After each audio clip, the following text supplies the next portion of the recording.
Pick the Nintendo Shack and pray. Frederick from Fire Emblem Awakening says, yo.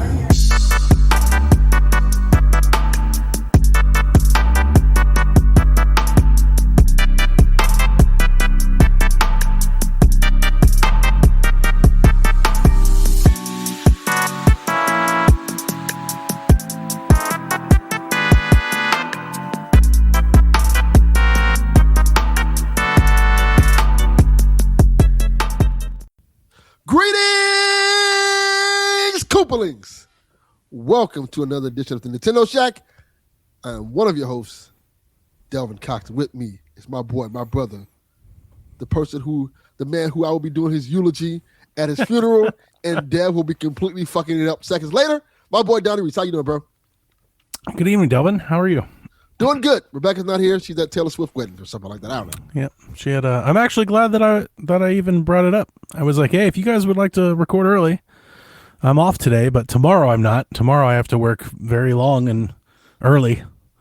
You know, it felt like, you know, when you get the call, like, hey, we need somebody for third shift. It was like a sixth sense, because like I posted and Rebecca was like, "Oh yeah, I forgot to tell you, I can't record Sunday." You know, it's like thanks, Rebecca. It's like with Spidey sense. It's like I knew it. I was like, she won't be there. Might as well get out the way now. Delvin be rocking it solo. Yeah, that's gonna be interesting. That's gonna be a short ass show, 15 minutes. Hey, you could have done like I did. I did a solo show and just talked for 2 hours. Apparently, it will not be 2 hours. I'll tell you that much. You might get an hour out of me. You ain't getting 2 hours. So I'm glad I reached out. Yeah. How's everything been going, bro? Fine. Yeah. No. All Did good. you see the new Marvel Rivals skin? No.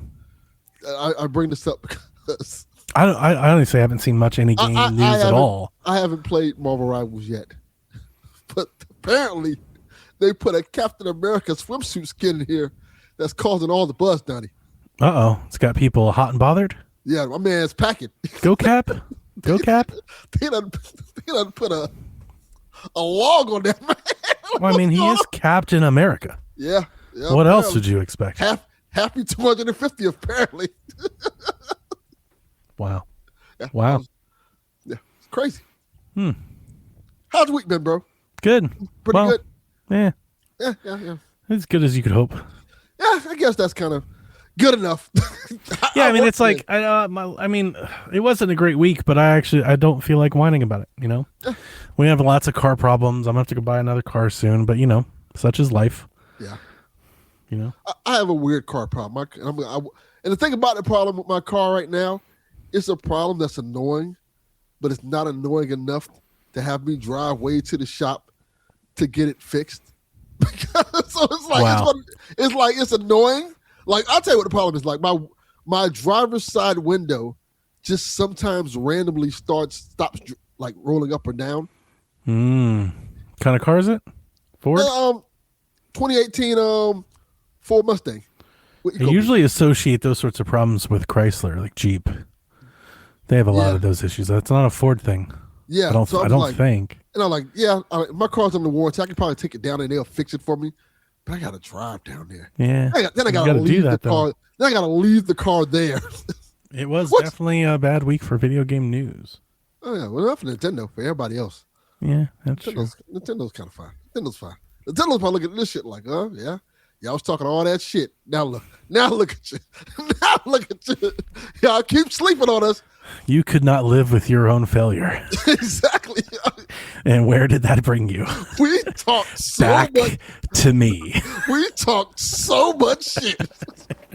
What is these game key cards? I do see Nintendo just sitting there, Thanos up, like, we done told y'all. Yep. Boy, this has to be. This is a terrible week for everybody else. Everybody else taking a hard hit, but Nintendo's like, not looking too bad now. Yeah, for now. Don't give them too much credit. For now. Yeah, for now. Hey, sometimes just staying quiet might be the best answer. they don't have to say nothing. I guess you're right. I mean, I know about what we're talking about. We're talking about physical games, and people already ask questions about it, so we'll get into it. But I mean, that news is like everywhere. So I know about that, of course. Yeah. But like actual like announcements and things, I have no idea what's going on. Like I am that out of the loop. I'm living like a commoner, Delvin. Yeah, it's some stuff happening this week. It's nothing like major. You know, I guess that talking about our last week's episode, I guess that investor made them do a Splatoon direct. Yeah, but they still didn't fix Splatoon 3. No, they're not fixing that. No. Yeah, they're not touching that. Like here you go. You can buy this one now. They're like, it's good enough. Yeah. Yeah. I didn't even know there was a Splatoon direct until I asked about the show today, and Rebecca was like, I put it in the news. I was like, wow, there was a direct?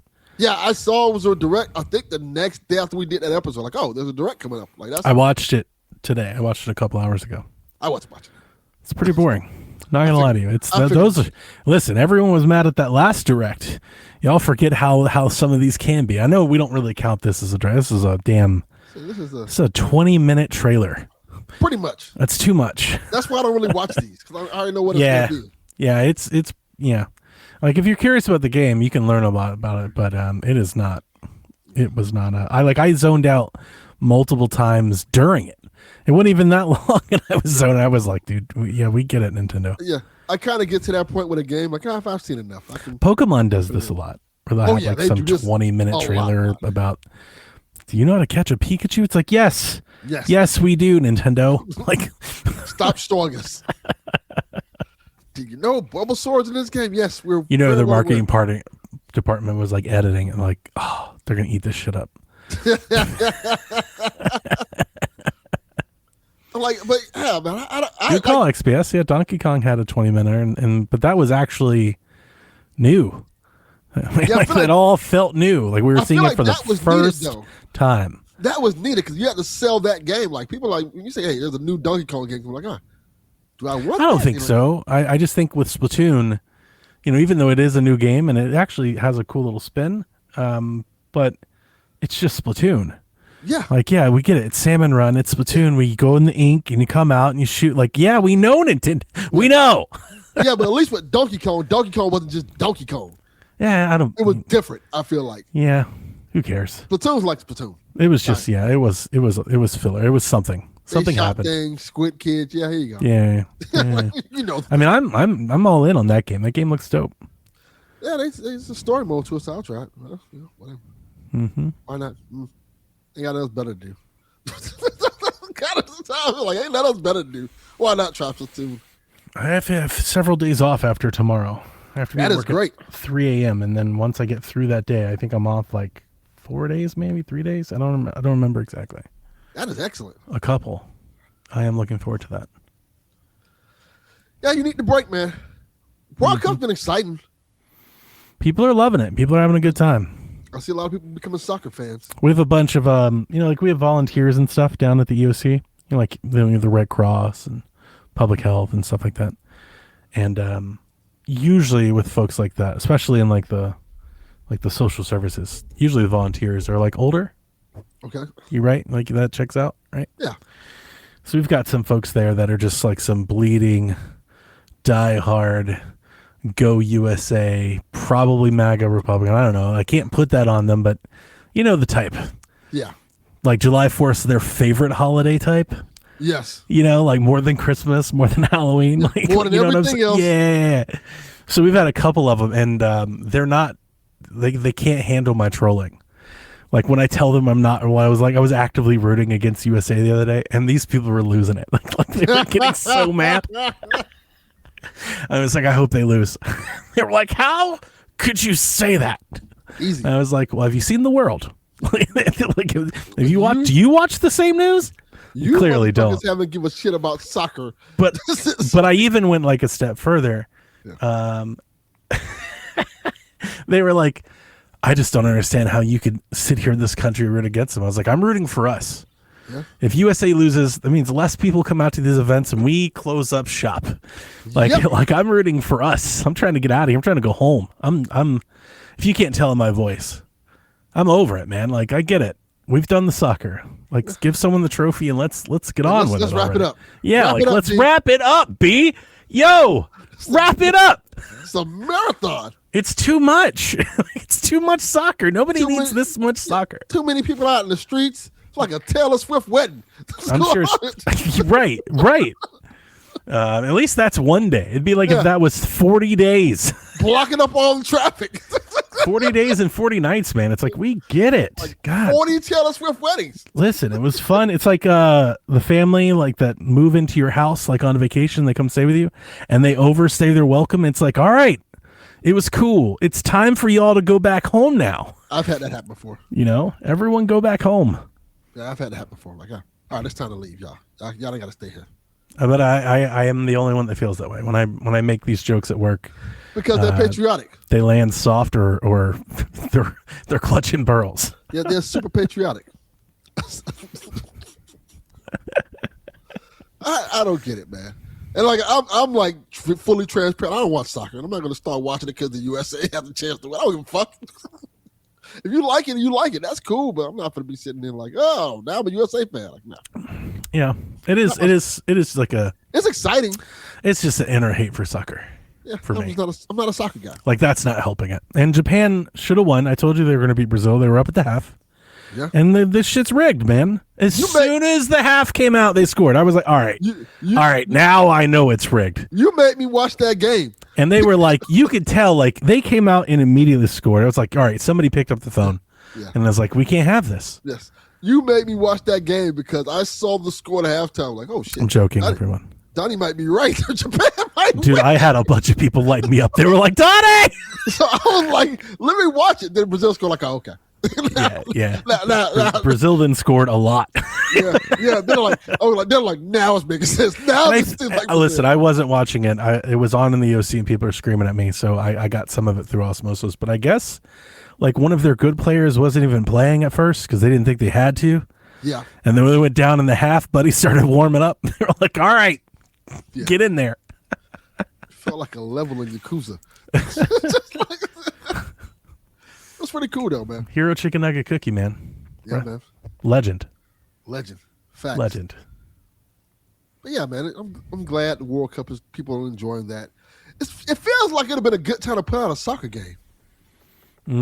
Or a soccer game update or something. Did they do that with any game? I don't care. Like Mario Strikers or something like that? Oh, Strikers, sure. I thought you meant like a World Cup mode for FIFA.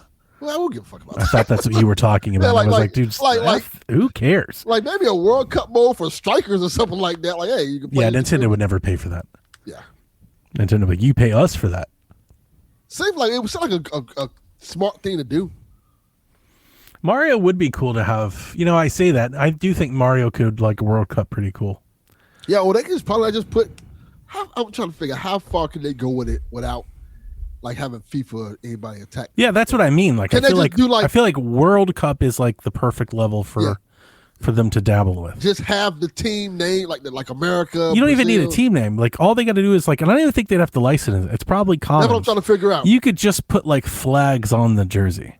That's what I'm thinking. You could just let people put the flag on the jersey and then call it a day. Yeah. That'd be good enough. Yeah, that'd be good enough. People, yeah. You just put all the flags in the game. They're like, we're not doing a World Cup mode. We're celebrating geography. Yeah. We like countries. This is Mario Strikers, map edition. Fun with maps. Fun with flags. Yeah. Fun with flags. It's a good idea. Dude, we've talked too much soccer. I can't. Yeah. Like for the love of God, Delvin. This is all I've been doing, and you immediately started talking about soccer. Like, please stop. Yeah, I'm trying to think. See, I haven't been playing much games. I'm looking at some stuff to play. I've been excited to play some stuff. I'm playing Bloodshed again. Still, I really like this game. It's really like slowly climbing my list. Like I'm really digging it. And it's not a game. I don't feel like I don't play games like this, designed like this. But Bloodshed's doing it for me. And I've been playing. I got into a late night high debate with Seth and about Mario Kart, and that made me want to play a kart racer. So I started playing Crash Team Racing. I appreciate that. I want to play a kart racer, so I'm not going to play Mario Kart. Well, I've been playing Mario Kart World. I wanted to play something new, we were debating about Mario Kart World, and I saw some folks talking about it, and they were kind of like, I can't believe there's people out there that don't like this so much. And of course, I people. was like, that's me. Hello, I'm people. So we were just talking about other kart racers, right? That were cool and good and we liked, and we're talking about Sonic All-Stars Racing and about how we didn't like Cross Worlds. And I was like, yeah, if you've never played Crash Team Racing, like it's awesome actually. And I thought to myself, I was like, I haven't played it actually in a couple of years. And I was like, I do love that game. And I'd bought it originally on Xbox. So I didn't even have it anymore. So I went to the eShop and it happened to be on sale right when I was thinking about it. It was good timing. It's on sale for like $12. I was like, oh yeah, let me go ahead and grab this. And That's perfect. And so I started playing it on Switch too. I may have a copy of it in the shelf. I don't think so, but I might. But I didn't feel like going looking for it. I was like, nah, they can get this $12. You just reminded me. I was looking at this game that I didn't know came out this past week. Okay, now we're talking. And now that I know it came out, I was going to get it on PS5 because I didn't know it was on Switch 2 yet.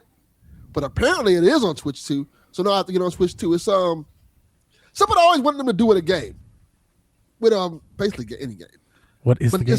It's Monopoly.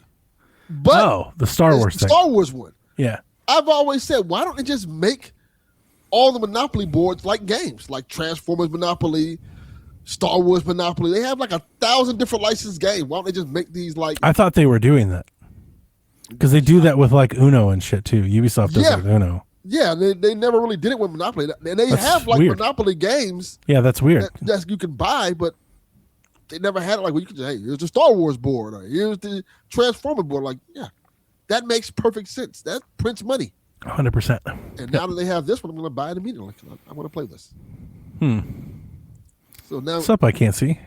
What's up? I can't see. And plus, now that I see 4 in. You know what's funny about that? Joe, I work with. I think I've told you this before, right? Okay. Free to play Joe. Yes. He works in IT, and he was over in our shop this past week, and he was joking to me about that because he goes by Joe, right? We don't know, like obviously that he wanted a handle because when he writes in, like a lot, like I can't see, like people have handles XBS J32, right? Yeah. Like he wanted a handle, so he plays a lot of free to play games, so he was like free to play Joe. But he told me this week, he was like, all right, the next time I give you a question, I just want to go by Joe. And I was like, no, we're not doing that. Don't let her, Joe. don't let her that, Joe. bully you into submission. No, we're not letting you do that. No, absolutely not. We were Fuck laughing. It was pretty funny. Well, it was funny. F2P Joe. F2P Joe. He hasn't listened in a bit. He should listen. It's pretty funny. Pretty good show. Yeah, no, he's just been busy. Pretty good. Yeah, but yeah, there's a couple of games I want to pick up. How much is Monopoly for the video game? The Star Wars one, $29.99. Oh, that's not bad. I was thinking it was like $60. Yeah, that's pretty good. It's pretty good. I bought the I don't know if I talked about this. I bought the Disney Afternoon collection for Switch 2. Also, I bought it. I bought the physical, of course. But I bought it because they have the 2 new games. They have it's Goof Troop and Bunkers. Bunkers is the it's like a late Disney's Afternoon show that was like when you're like this. He's like this cop, Bobcat or something like that. It was pretty good. Most people don't remember the show, but yeah, the game is just like side scroller game like DuckTales and stuff like that. Goof Troop is like a top-down, like Find-a-thon type game. But I love those Disney Afternoon games. I used to play those a lot when I was a kid, especially Darkwing Duck. So having a physical copy of it is really cool. I got to get a couple of those at some point.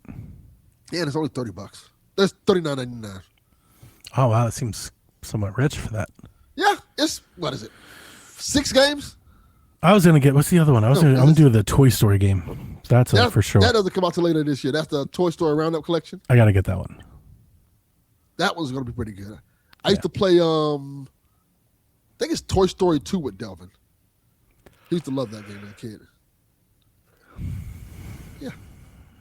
That's all I've been playing. I've been still playing Star Fox, enjoying that. That game's awesome.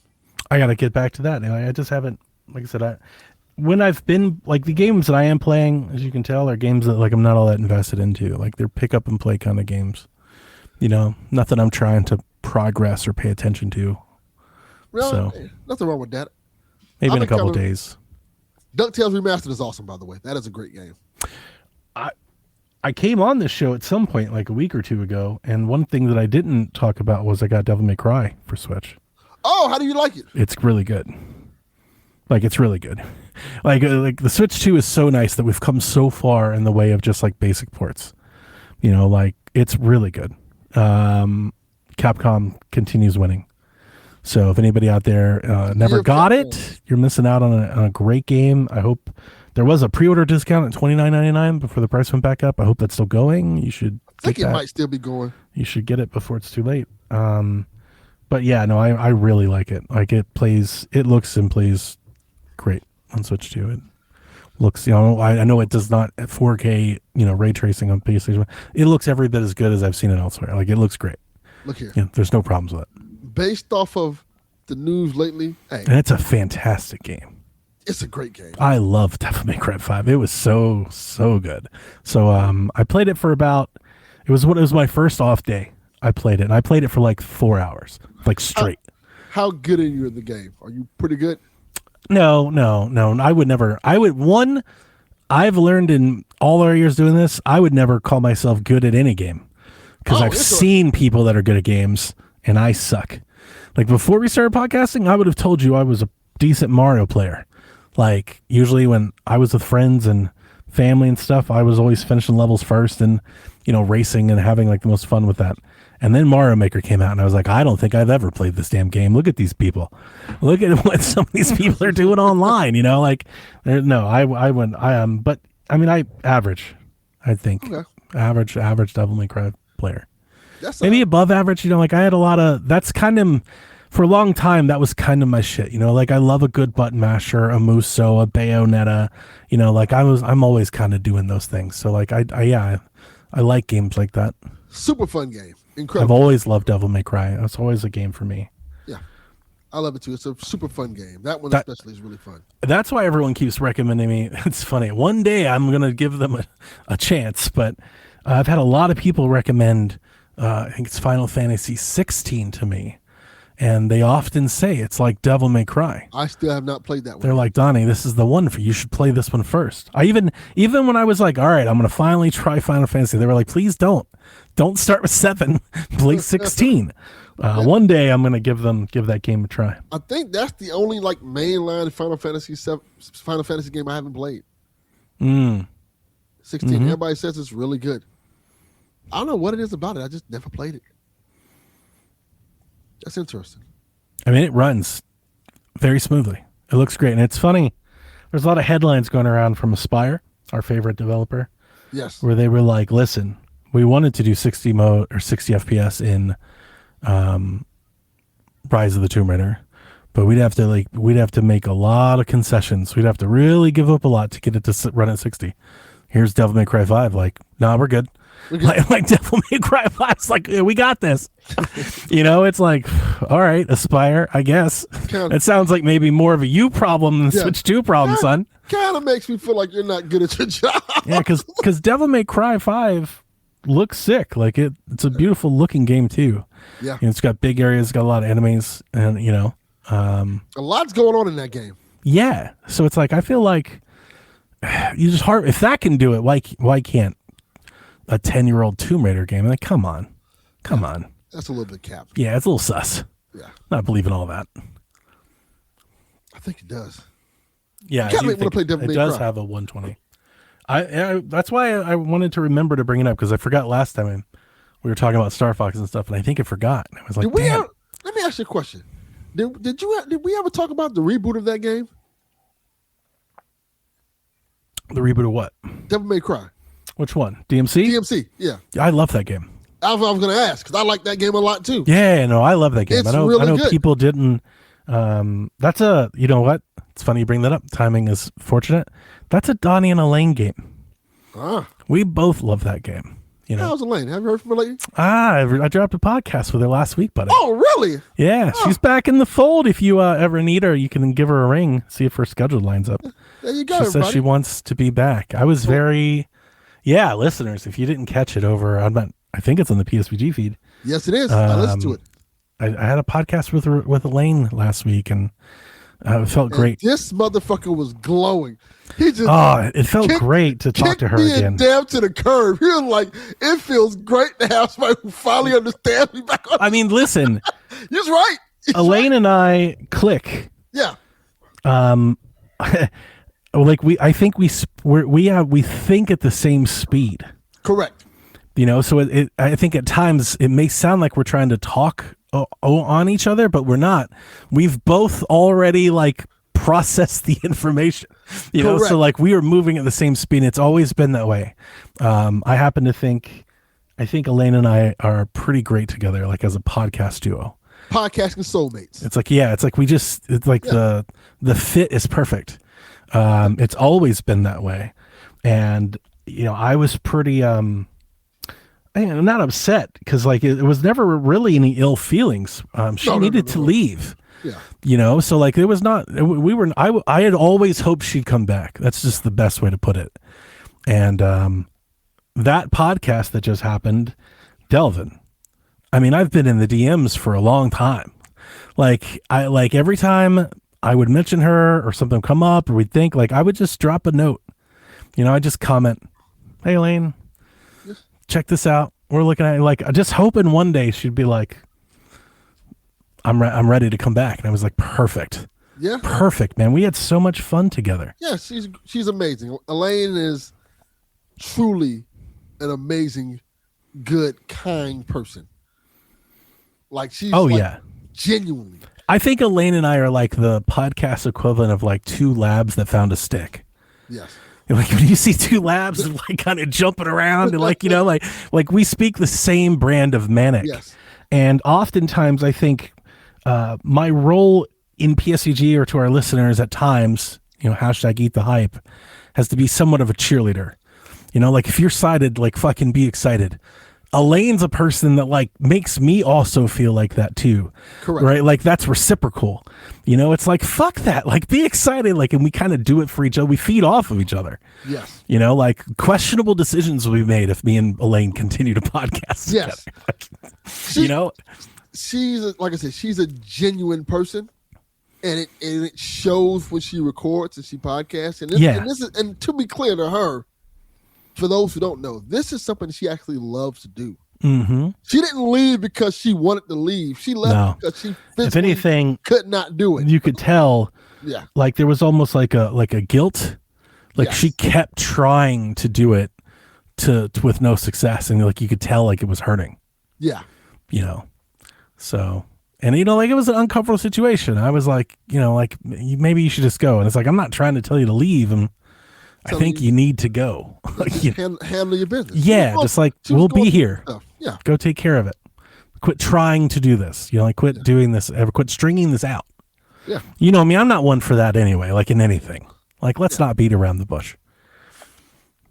Yeah. And like I said, it was never no ill will, no malice, nothing like that. Nope. Lane's an amazing person.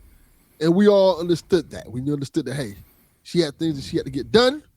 And she's in a much better place right now. Dude, Empire was on fire back in the day. PSVG was a blast. Remember our memes and shit? We had so much fun. And I'm hoping, She said she's open to doing them as her schedule allows. Now, I'm being, if you heard the podcast, you probably heard it. I'm going to be really light with that. I don't want to give her any sense of pressure or anything like that. Yes. You know, let her dictate what she wants to do. Yes. Yeah, that was an era, boy. That Empire era was. Oh, we were on fire. There was something. Back when Xbox was about to take over the world. Yeah, that's back when they were we were killing it. It was cooking with gas. That was hey, we got it. We got this show Empire. We got this show Shaq, and we got PSP XP over here somewhere.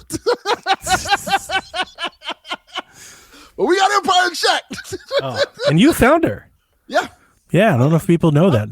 Delvin's the origin story. Delvin made that connection. Yeah, I've known Elaine for a long time. Delvin was the fixer. I needed a host for Empire. I done ran off everyone else. And Delvin was like, I've got an idea. And you would sent me a couple people and given me their pods to listen to. Dude, I mean, I've told the story a bunch, but I do know there's people here that may not remember those days. I listened to her record a podcast with you for 3 minutes, and I was like, "It's it." That's the one. Yeah. Yeah. No, like it was just. I was like, I could tell. It was like it's the timing. It's like the analogy I would make. It's like being in a band. Like I could anticipate her thoughts.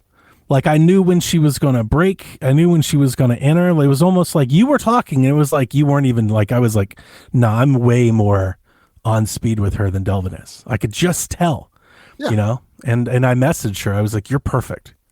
She's like, do you want to try? I was like, no, just show up. You got it. Like, this is going to work, man. Excuse me, sir. Who is this? I mean, for podcasting, man. Didn't we all, XPS? Didn't we all? But this is not that show. Yeah. Yeah, we're not talking about fucking Xbox here. Not talking about those losers. Those losers, listen, they're doing everything they can to ruin this motherfucker. All right, we're not talking about them. Oh man, it's been a fun week. Let's reading these stories about everything that's going on. Like even Steam has a story which is a non-story. It was just funny. Did you see that story? Which one? One person apparently got their Steam box. The red ring. Yeah. And they got one red ring and everybody's like acting like, oh, the world's ending now. Yeah, you know, it's clicky. I get it. One box. It is. I get it. I'll tell you what they should be talking about is this fucking reservations. I still haven't got my email. I haven't either. I've seen hundreds, if not thousands, of Steam machines in people's homes already, and I haven't got an email. I haven't either. I don't know if this is better than trying to fight the bots. No, you know, it's like, man, maybe at least then I would know or not. I have no idea if I'm ever going to get one of these things. And it's like cruel and unusual punishment. Every day I open up Reddit, 10 people like, I got it. I go check my email, nothing. And it might be just actually 10 people. I'm at the end of this damn list. Yeah, feels like the rapture. Ugh. Hey, Lord, are you calling me up? Just brutal, man. It's like, come on. Come down on already. Yeah. I've been a fan forever. I've had a Steam account for 20 years. You're like, nope. Doesn't matter. It's going to be worth it when you finally get that call. I hope so. I haven't gotten it yet either, so I'm sitting looking. And it's funny because I keep getting Steam notifications on my phone, and I'm thinking it's like, hey, you can buy your. It's a thing. Like, Donnie's trying to trade you a trading card. You're like, like, fuck these cards. Goddamn. Some of the Steam reserve. Hey, man of my dad is on. It feels like it's been a year, Rebecca. It does. I just got to watch Tony, like, look at my Steam machine next to my Amiibo. Look at it next to my controller. Look at it next to a banana. I have nothing. No email. Does it have you, like, just angry when you see people with shit like, fuck you, Tony? It's a little envious. You feel a little Squidward. Yeah. Got that Squidward looking out the window feeling. It's like, man, where's my Steam machine? Yeah. Yeah, a little bit. I kind of feel that. Like, yeah, man, this is not fun. I thought by now at least one of us would have got the call. Yeah. I mean, there's a lot of demand probably, and they were also probably not making a bunch, so it's probably both. Yeah, you know, they probably didn't manufacture a ton, and there's probably a lot more people wanting one than we think. We're doing one pre-order at a time, and not like, and I mean, I hate always having to qualify things, but you never know how people hear you out of context. You know, not like. There's Switch 2 demand. It's a niche thing. We all know that. But I think people out there, you know, proclaiming it's dead on arrival, you know, might be, you know, pressed to learn. There's probably 500,000 people on that damn list. Exactly. You know? So, yeah, who knows where my name is at? People greatly underestimate the demand for this thing. There's a lot of people in the world. Yeah, it's a lot of people. There's a lot of people in the world. And also, even if it's a 1% thing, there's 1% a lot of people in the world. Yeah. Like 500,000 is a lot of people. Mm-hmm. Yeah, that's a lot of people. You know, if you sell 500,000 copies of anything, that's a lot. I know people try to make it seem like it's not a lot, but that's a lot. Yeah, well, for a bespoke niche PC, that's overpriced. Yeah, that's a lot of people. So I'm hyped for that bespoke, overpriced PC. We'll see. It's so tiny, man. I finally saw a picture of it right next to a GameCube, and they're almost identical. I was like, It's perfect. They did it. They did it. It's perfect. That's what I want. I want something I can plug and play into my TV and not even think about it anymore. Yep. Here you go. I want this big giant ass tower thing. I kind of figure out and do all this other goofy shit. The fuck I look like, Dev? Just figuring out shit. No, I want something I can plug in and not think about it anymore. People who were making that argument, because I remember you talking about that on the show you did. I'm like, these people are dumb. Like, that defeats the whole purpose of it. They're being disingenuous. I don't know if it's being disingenuous. Like, it's fair to compare products, but if you're going to do that, at least acknowledge what this is. So many of the tech reviewers just omitted it, like it didn't count or it didn't matter. You know, they were like, and here's how it plays out on the way too. It's like, that's kind of not the point. Yeah. We all know it's not a super strong PC. We knew that when it was announced. We didn't need this video today for this. Yeah, you know, the point is how it looks, its size, where it's supposed to fit. Like, that's why they made this thing. I'm not buying this to be the strongest PC in the world. I'm buying this because of ease of use and size. And even if you were just uninformed because we knew the parts. We knew it then. This is baby's first PC. Exactly. Yeah. Hey, you want to Steam get Deck for your television? Here you go. Yeah, that's all. That's all it is, and that's fine. And I don't mind people, like, there's a journalistic integrity of, like, telling you what it can do. That's good journalism. Yeah. But, like, nobody was telling me, like, but is it accomplishing its mission? You know, when people are reviewing the product, it's like, it was made for this. Does it do that well? Nobody was answering that question. Yeah. You know, everyone, and, you know, like the big headline was, you know, I can make a PC stronger than the Steam machine. And my rebuttal, I think the spin on that is, yeah, but can you make me a Steam machine better than the Steam machine? Yeah. Because that's the question you should be asking, not, like, I could have made a PC better than the Steam machine 5 years ago. Yeah, that's not the point. That's not a question that's not a question worth asking. We know the answer to that question. So the question is, can you make a Steam machine better than a Steam machine? The answer to that is unequivocally no. No, you can't. Nobody can. It doesn't exist yet. You know? So that was my only point in my long rant. I just felt like nobody really wanted to answer that. I appreciate that while you've been quote unquote gone, you've been positive. I've released like 5 podcasts, just ad hoc around my schedule as I can. Yes, and they've all been entertaining, and it's really cool to just like, okay, oh, there's a new Donnie podcast. I can listen to this now. I think it's because like I don't like last night. Our Discord was humming last night. Oh yeah. I don't have the energy to like game, but I do have like the energy to hang. Yeah, I don't either, by the way. You know, so it's like, I feel like that's kind of that. It's like, you know, I could try and get into a new game, or like I'm kind of saving that until I'm done with this. That way I can do it like I normally do it, you know? Yeah. So I was just kind of like, but I can talk about, you know, I can talk about this. Yeah, I've been having a lot of work stuff, so I haven't really had the ability to game and stuff like that. There were a lot of stuff, I guess kind of bad stuff, but nothing that's like overwhelming, but just work's been a lot. It's like, you know. I got to hang out with Sean and Ryan and Garrett in their Discord yesterday for about an hour. That was pretty cool. That's cool. Yeah, it's just like I'm just kind of in the mood to, and you know, like I feel that separation. Like you guys are my social network. You know, you're my friends and family. You know, like so, like I'm working all the time, and I'm missing that. You know, I feel out of the loop. You know, that makes sense. Yeah. So you want to get some of this new stuff? Yeah, tell me about it. What went down this week? All right, let's get to it. Apparently, Metroid Ravenous leaked by the Brazilian government. That's a crazy way to leak a game. A listing for the crazy game. That it's Brazil. Yeah, a listing for the game surfaced within Brazil's Ministry of Justice and Public Security System with a 2026 production year listed.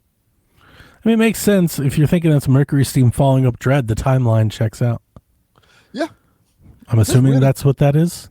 Yeah, that's definitely, I think it is a sequel. All right. I'm not going to get that.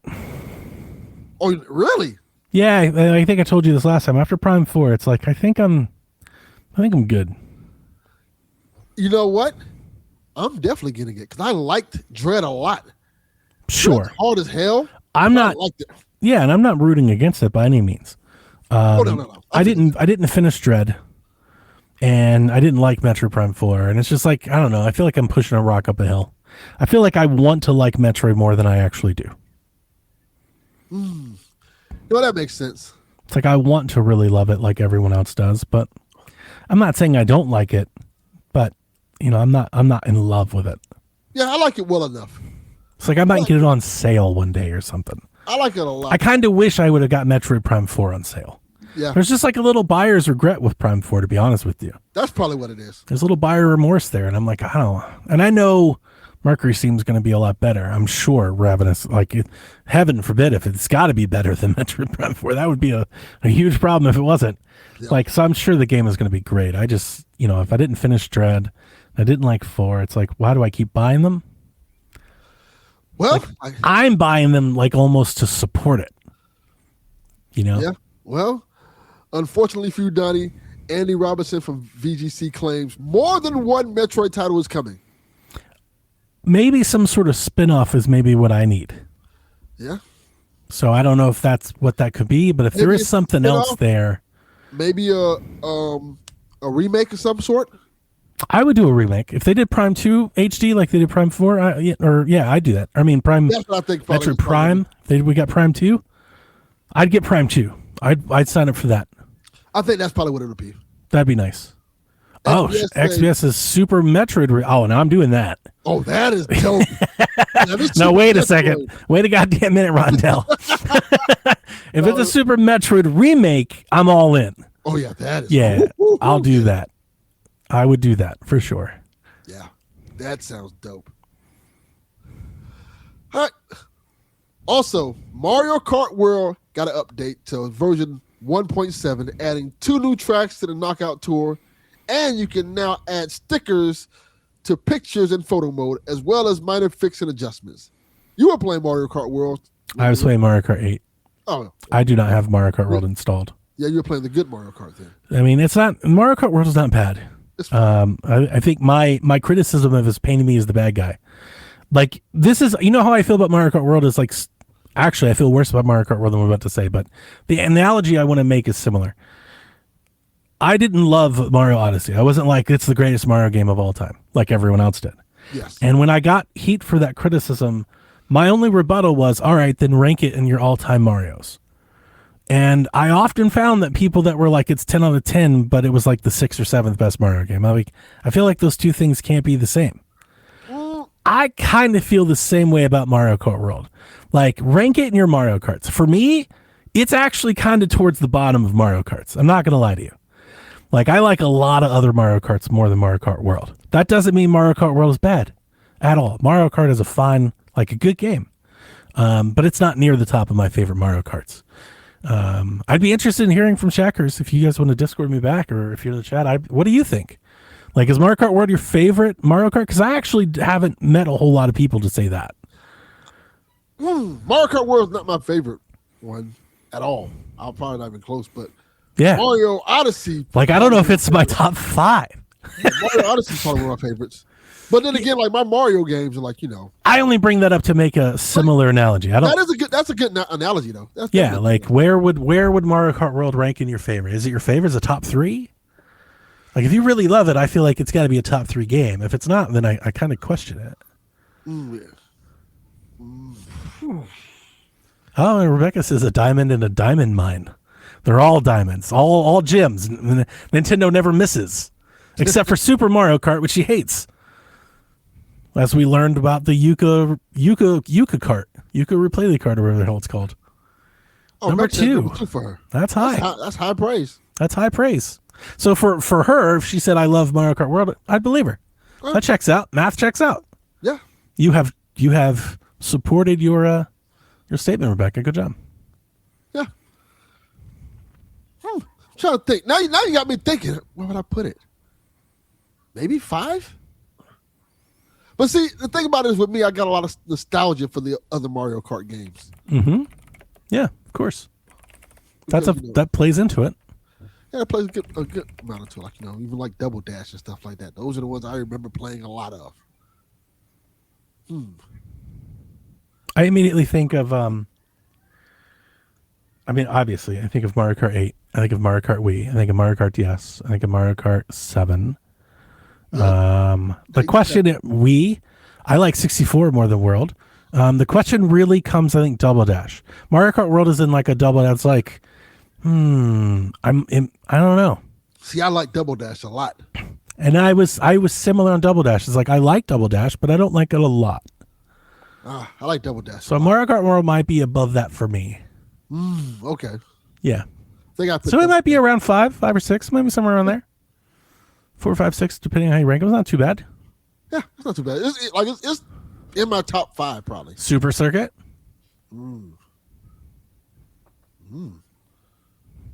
Some good Mario Karts, man. Yeah, some great Mario Karts. Mario Kart's a hard game to kind of mess up. It is. Yeah, they're all they're all kind of good. Yeah, they're all kind of good. Yeah. Like, right, that's the thing. It's like just for one thing to be bad doesn't mean something else has to be awful. They're all kind of good. Yeah, I think Mario Kart World is kind of good. Like it's doing its own thing. The news story we actually should be talking about, the knockout mode, I think is the best. That's the best thing about the game. That's my favorite part of Mario Kart World by far. I need to play more of that. If they added a lot more of that, I might try to play it again. I don't know.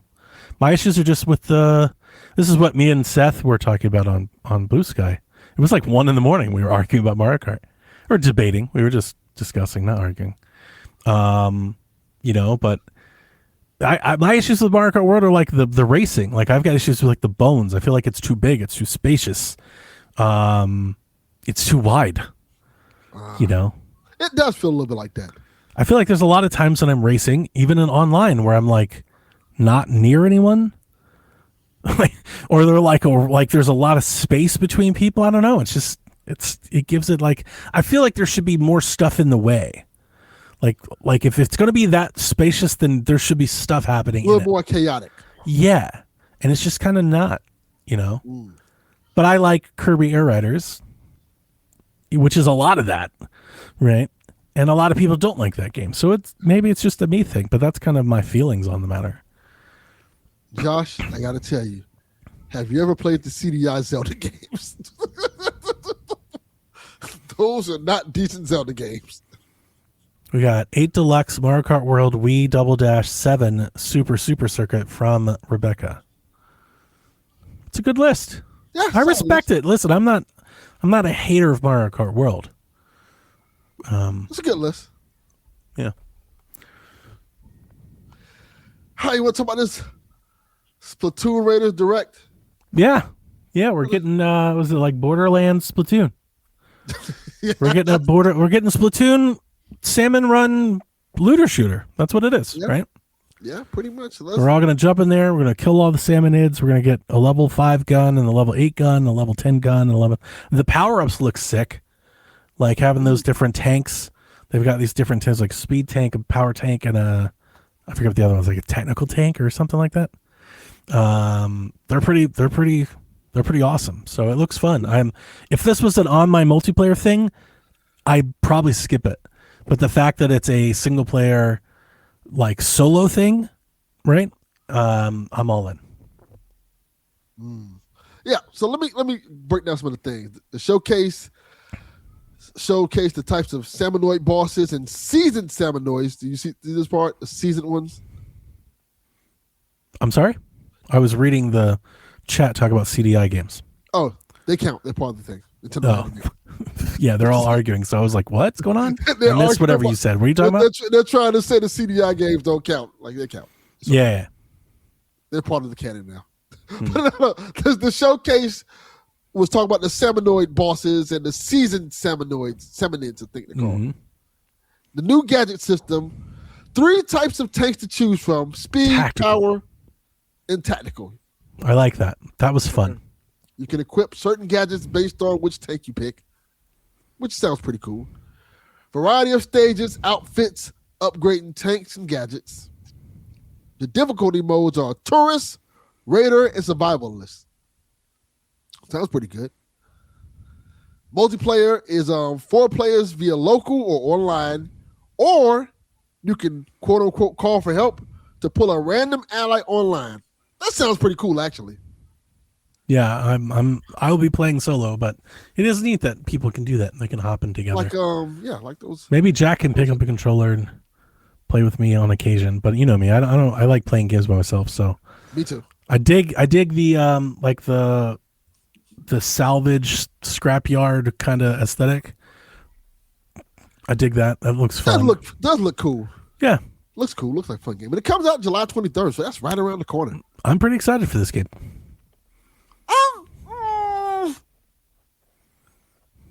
I'm a little excited. Won't say a lot. I'm gonna try it. I do love me some Splatoon, and I'm happy that it's something that it's not just more turf war. I'm happy that they're finally trying to branch out a little bit. I'm not a looter shooter guy, but again, this is solo. It's not like I was afraid it'd be like some sort of like Destiny kind of clone or like some sort of roguelike thing. Like I like Salmon Run, so like yeah, I'm here to do this. This looks like a good time. This feels like the one I would probably get into because it's solo and stuff like that. Yeah, I think if people were on the fence, I do think this would be a good one. I do think if I had just one critique of it, I think they should have included like turf war, maybe just turf war. I don't even care if it's like Splatoon 3's turf war. I just think having that multiplayer room, like that option there, would have made this package feel a whole lot grander. You know? I think Rebecca's comment is perfect. I'm not excited, but I'm going to get it and play it for 2 hours. Right. But I'm going to play it. It'll be my most played game of the year. Yeah, like I want to, yeah. I thought it looked great. It wasn't my favorite showcase, like the trailer. I don't think that those sorts of things are doing games any justice. I was somewhat bored by the end of it, but you know, they do what they do. But I'm glad we got to see more of it. I think we all have a better idea of what it actually is going to be, and I'm here for it. Yeah, it's not too bad. Yep. I'm going to try it because I it's kind of putting your money where your mouth is. I haven't said, I want to play a single-player version of this game. I want to play a single-player version. Now, hey, here's a single-player version. Yeah, I know multiplayer, but it's co-op, right? That's not just turf war. And I feel like having turf war in this game, like maybe there were people that didn't want Splatoon, right? Because it was multiplayer. Maybe if you just thrown a turf war in there, maybe that would entice them to get, Splatoon 4 next or something. I don't know. Just, it just feels like they're running the servers is basically what I'm saying. They're running the servers already. Yeah. So like in my head, this is just more people that could be online, if they just had it in there. Just put in the one match, the one mode. Yeah, let people have fun. It could be one map. Like you just do one map of turf war. Just give people a taste. Well, maybe they'll add it in there. Nah, that's its own thing. I'm happy that it is its own thing. Don't get me wrong. I just think it'd be kind of cool. I think it'd be cool to have that sort of cross promotion. I'm thinking of like, in my head, I'm always treating Splatoon like it's Nintendo's like live service, like it's Call of Duty or something. Like Rebecca's like, if you want turf war, just boot up 3. I'm confused. Never mind. It's not worth continuing to argue with Rebecca through chat about it. No, we have to argue with Rebecca through chat. I was just offering an idea is all. She doesn't like your idea, Donnie. Apparently, yeah, clearly. Never mind. Idea rescinded. Thought there was an opportunity there. Never mind. 10 out of 10. Oh, man. I'm going to try it, though. I'm going to try it. I want to play the single player. I want to get into Splatoon. It looks good. Looks like it's running well. Splatoon's a game like these characters look cool. Splatoon's a vibe, dude. Splatoon's great. We had someone else in our Discord this week that was like, I think after maybe they saw the direct, maybe they're like, this could be my first Splatoon game. And I'm like, I hope you dig it. Like, wow. It's definitely Nintendo's best new IP in some time. Like Splatoon. Yeah. I realize that nothing saved the Wii U, but in my head, Splatoon like kind of saved the Wii U. Yeah. It was like the best thing about the Wii U for a bit. Yeah. It was like it was not going well. That console couldn't do anything, but at least we had Splatoon. Yeah, Splatoon had like a little spark behind it. Yeah, it was fun, man. Like, oh, this is pretty cool. It is, and it is fun. And I'm excited that the next Splatoon game isn't just more Splatoon. It's something different. I'm excited for that. I'm excited that people are still playing it and still excited for it. Like, it's cool. It's really good. It's a good game. So hopefully people are going to find that out, and maybe they pop up there with their friends, get your squads together, go run Splatoon. And Salmon Run's fun. It's like Horde mode, like Salmon Run is awesome. The only issue with Salmon Run is that you could only play it every 8th blood moon. Like you had to make a schedule to play it. So this is kind of like Salmon Run the game. And yeah, I'm totally down for that. Okay. It would be nice. We don't know if this is going to be the truth. Rebecca's our Splatoon expert. It would be nice if this is like the cadence that they go like Splatoon 4, Raiders 2, Splatoon 5, Raiders 3. Like if they would like offset those, that would be nice. It'd be a nice little mix up in between. Yeah. And if I like it, I'll just buy the Raiders games. Right. Yeah. That'd be kind of cool. I like it. Bye, Rebecca. Peace. She's going to dinner now with Taylor Swift. Hi. Donnie, have you seen this Super Mario Brothers Wonder statue? No, I haven't. So let me tell you the Let me go details look of this it. up. Look this thing up. Okay, and I'll give you details while you're looking it up. Statue. Elephant Mario statue is up for pre-order on first 4 figures. The cost is... those things are expensive. I'm going to get to it right now. $525 for the standard edition. Drop the price. Drop the price.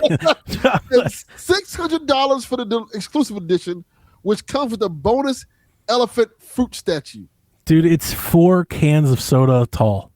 Yes. That's insane. Yes. That's like a PS5. Yes. They made a PS5 size Mario statue. 17 inches tall and 19 inches wide. 17 inches of Elephant Mario. Yes. But first 4 is no joke. Their shit's expensive. Yes. And for context, I paid $3.99 for my Optimus Prime that sometimes talks and transforms. Rebecca lets us know that Salmon Run is available 24/7 in Splatoon 3. Well, I don't have Splatoon 3, and I haven't had it in many years. It's been a long time. Guess what I won't be playing? Splatoon 3. Sell me this game, Raiders. Yeah. Yes. Well, that's cool. I'm not going to buy that statue. Absolutely not. That's crazy. I don't know. I've paid a lot of money for things like, as you can see, I have multiple Transformers that are around that price range. You have $1,000 in just popcorn buckets. Yeah. And people are going on and on about how the steam machine costs too much. Yeah, actually, probably do. I got like, jeez, I got a lot of popcorn buckets. You have a lot of popcorn buckets. Yeah. I got a lot of them. Adds up over time, doesn't it? Yeah, I might have had a couple You're more. like, what am I doing? I was looking at the Jackass one, like, should I get that? Like, I don't even like Jackass like that. Just have a giant wee man in my house just sitting here staring at me. I got to go see that. I'm pretty excited for that one. I'm going to see it. Yeah, look, it looks pretty good. Actually, I might go see it. I've got a couple days off here after the 4th. I don't think I have to go back I think it's Wednesday. I think the night we record is when I go back. Okay, so, of course it is. I might go see Jackass then, because Evil Dead's not out yet, right? That is correct. Yeah, I may go see Jackass, because I am pretty excited for that one. Since I'm off Sunday, I'll probably go either Saturday or Sunday. I'm going to see Backrooms, because my son really wants to go see that movie. Yep. And I said, all right, I have a little free time. You can either go see Backrooms or Supergirl. He said he wants to see Backrooms, so we're going to see Backrooms. Probably like early Sunday morning, because I'm like, I'm not paying all this money to see movies right now. I done got used to like going and paying the $10 for the matinee. That's what I'm finna do, baby. Yeah. Yep. Especially if it's a movie I'm not sure about. Like I saw Scary Movie 6. That was terrible. I knew that was going to be. I took Jack a few weeks ago on my off day. We went and saw Disclosure Day. I was pretty excited for that. Oh. I did not like that as much as I wanted to. Oh, okay. I want to see that one too. But here's the thing. We went on a Monday and we got $5 drinks and popcorn. It was still $75. Ooh. Like the movies are just too damn expensive, man. Yeah. Like that's kind of why I kind of did go on Sunday morning. Like I just wait now. Like you've seen. I'm kind of 6 months behind on horror because I'm just like I'm not paying theater prices to see this. That Sunday morning lick, boy. $10 to go see a movie. It's pretty good. But I will for Evil Dead. I'll go see that. Yeah, I think it's come out. I think it's this week or next week. And that works for me because my wife doesn't like the Evil Dead. She thinks, it's too gory, it's too much for her. Yeah. So those movies I'm free to just go see by myself. So it's like in and out for like $30. It's like, that's fine. But you take the whole family, it's like $150. Yeah. That's too much for a movie night. Yeah, it is. XPS, I have the AMC thing. Yeah, but I don't want to subscribe. See, this is, man, listen, you're going to get me on my damn soapbox before we even get. We got to stop subscribing to shit. You shouldn't have to subsidize yourself going to the movies. Yeah. That's what that is. That's insane. I'm sorry. I can't do it. It's a road too far. Yeah, but I'm the same way because you're paying to go and there's going to be much you're not going to go see too much. What I think should happen, if you wanted to think outside the box, is I think AMC should partner with like a streaming service, and you pay $20 a month for the streaming service and you get, half rate off your tickets or something. Like, they should do something like that instead. You having a subscription or paying an annual fee to subsidize the ticket cost, that's insane. Yeah. Like, what a racket that is for the company. Like, no. I pay for AMC stubs, not the one the XPS got. I got the regular one, and the only reason why I pay for it is because you can skip the line. And listen, I want to be clear because I do this a lot. I'm not ragging on you for having it. If you love it and you're getting, no, I'm not telling you to cancel. I get it. You're doing it because you also think the movie's too expensive and you value this to save your money. I'm just saying if that's where everyone does that, I feel like the model, that's worse for everyone. Like, we shouldn't have to. And for me, I don't know, those things in my head, I just can't. I can't step over those irrational lines for some reason. For skipping the line. That is my rule. Like, hey, any time they offer, like, hey, you can go in this long ass line, or you can pay us like $20 a year and skip the line. Like, here's the other thing: if you were to do that, like, all right, I'm going to subscribe to the theater, and I have to pay to show up. All right, so it's like it's like a country club or something. Fair. Okay. Well, then when I walk in, I shouldn't have to pay for popcorn, and I should never see an ad because I'm subsidizing the whole thing. Oh, the movie ads. I know they're 30 minutes. Like, my wife and I kid you not, we've got the math down. When we go to the movies now, we leave the house when the movie starts. It's gotten so bad, they tell you now on your ticket, hey, the movie doesn't start until 30 minutes later. We leave the house when the movie starts. We're going to movies at 7:30. We leave the house at 7:30 on the dime. Yeah. By the time we get there, park, walk in, get popcorn, get and sit down, the movie's about to start. Yeah, We've never been late, not once. I left to movies late before and got there just in time when the movie was legit starting. Think about that. People whine about YouTube ads, and movie theaters are showing you a whole damn episode of The Office worth of ads before you watch the movie. I forgot what it was. It might have been Mandalorian and Grogu. I think the trailer was like 45 minutes long. That's insane. And I was like, yo, cut this shit the fuck off. You could complete the Cell arc by then. Like, that's crazy. Like, no, this is ridiculous. Right. And if you're paying a subscription fee just to go, like, I mean, I don't know. Like, what are we doing? What are we doing? At this point, you're propping up a dying business. Like, they're just raking you over the coals. And I can't do it. Don't get me wrong, Josh. I like trailers, but I don't like 45 minutes of trailers. That is too much. That's too much. Don't show me every fucking movie that's come out in 2026 just to watch this one movie. No. It's also the same commercials. I've been watching the same commercials over and over for 10 years. Yeah. Right? Yeah. We got Nicole Kidman in her damn little diamond suit. Yeah. That Coca-Cola commercial where they spoof the Fast and Furious, some damn Just Dance movie or some shit, and the guys, they do the clap thing, ugh. Yeah. Like, damn, come on. No other business gets away with this. None. If Nintendo did that, people would lose their upper minds. They should do that. Don't give them any more ideas, Delvin. Not. Every time you turn a Nintendo game, you get 45 minutes of ad before you can start. Gee, don't say that out in the ether, because that's the sad part is that's probably our future. PlayStation's definitely going to do that shit. Ugh. They're going to turn The Last of Us. They're going to give you trailers for fucking Uncharted. I guess this is it then. This is what old feels like, right? Yeah. when you like, there are certain times, like I have reached this point with multiple things in my life. I'm like, I just can't do it. I refuse to go another step. And I don't care if that means I'm done with this forever. Fine. But I refuse to step further anymore. This is it.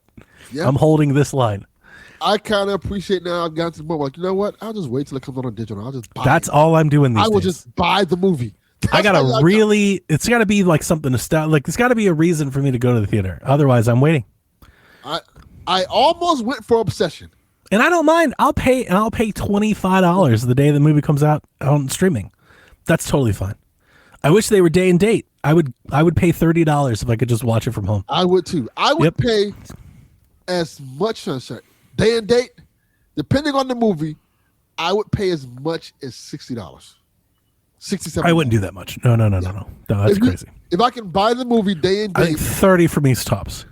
I would pay $60 because I'm paying for the internet. I'm paying for the TV. I'm like, no. Because I look at it like this: if I buy the movie, and I want to own it for $30, $29.99, I want to own the movie. I would pay as much as $60 because I can watch it many times I want to. I'm quite sure people are going to watch it with me. Yeah, that's how much I pay for movie tickets either way. That's a lot. And also, Chalfie kind of uses my movies too. That's a problem. You shouldn't be paying $75 for a movie ticket. Yeah, that's how much it costs. I know. $70 fucking dollars. And then like they want to go see. And my kids like, I want to go see several movies. Like, what the fuck you do? This shit is like XPS over here living in, or Josh is over here living in Utopia. My local dinner theater starts the movie on the right time, and the tickets are cheap. That is great. And you get sit down at the table, and get dinner. We have a theater in Fort Lauderdale that does these like little shows. I've talked about it before, where they like show old movies and they'll have like a cast member from that old movie there that you can watch it with, and those are always great because the tickets are like cheap. You get a Q&A, and they just start the movie. It's like really cool. Like, I got nothing like that. Yeah, I got nothing but damn chains here. It's like an old time movie theater, like one of the old school ones. When I lived in the city, we was a drive-in, and we used to do that more often. I used to go to the drive-in a bunch. We used to have one of those here. It was a date spot in high school. My friend would we'd throw a love seat in the back of the truck, go sit out there, pull out some lawn chairs, and just hang out all night. It was fun. Makes sense. Yeah, I used to like. That's the time. See, you get brought back to flashbacks. I don't think we have any drive. I think we got one more drive-in left back here, and it's still there. It's just an hour and 15 minutes away. One trip. I can't be doing that. They kind of replaced our drive-ins. We got like rooftop cinemas now, which is pretty cool. It's a pretty cool date night. If you got that in your town, anybody, go take your girl out to a rooftop cinema. I bet. I do that on Halloween. I have the big blow-up movie theater, and we put it out in the driveway. I like watching movies like that. It's really nice. Yeah, it's really cool. I did that one.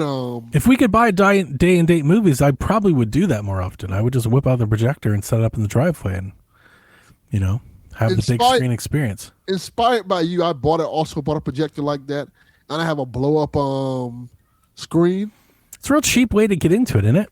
Yeah, it is. You literally do that whole thing for $100. Yeah, I got one, and for special occasions, I'll just break it out and watch a movie. Nice. Watch like a little new movie. It's pretty fun. It's actually pretty fun out there doing that. All right, you want to get to these Shaq questions? We got some questions. All right, let's go. Our first question from John 32. I got the question, John 32. Question for Shaq. Does this change the calculation for people when they decide where to play top-tier AAA games?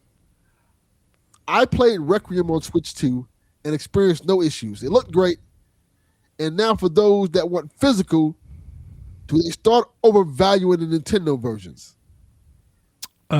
What John's referring to is PlayStation announced this week they're gonna cease making physical games in 2 years? Yeah, PlayStation announced that Xbox pretty much said the same thing. Yeah, well, Xbox is just rumor, but we know Xbox is already doing that now. Yeah. They didn't make a disc for Hellblade. Like, they didn't make discs for their own games. So, we get it. Listen, John, Nintendo games are already overvalued. Yes. That's why their game prices don't fall. That's why you can't just go and pick up Mario for $7 at GameStop. Because people, I don't want to say they value those They value those games. They value that software. Their software holds value. They don't just race to the bottom to sell them for whatever they can, like Ubisoft and everyone else. So does this change the calculation? I mean, if there's people out there that treasure having a physical copy of a game, if they cherish that, then Nintendo's the only game in town, at least for modern gaming. Yeah. Like we do have some boutique stuff. I was throwing out like Evercade is releasing games, Mod Retro is releasing games. So like perhaps those things find new customers.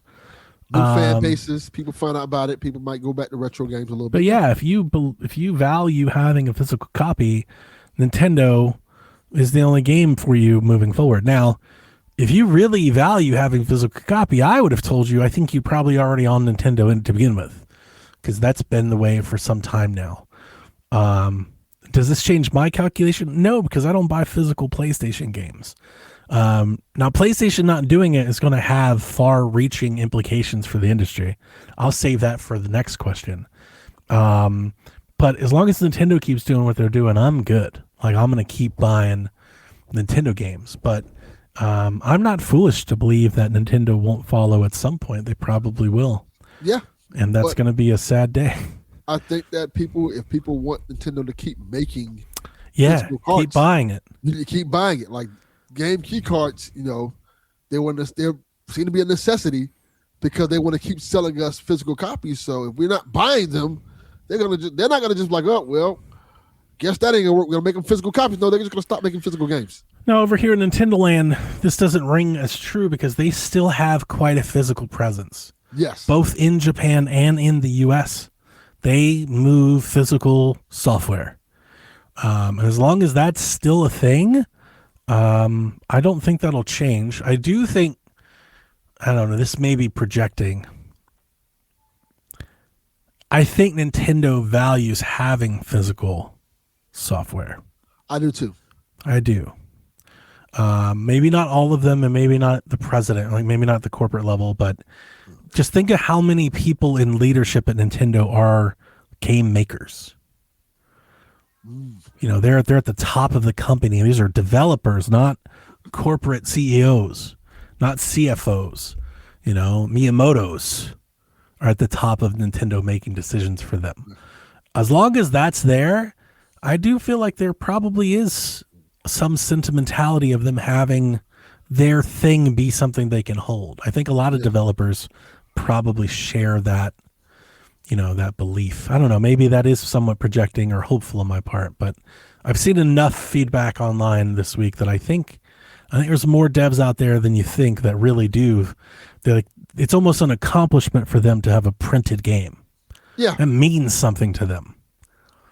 I agree.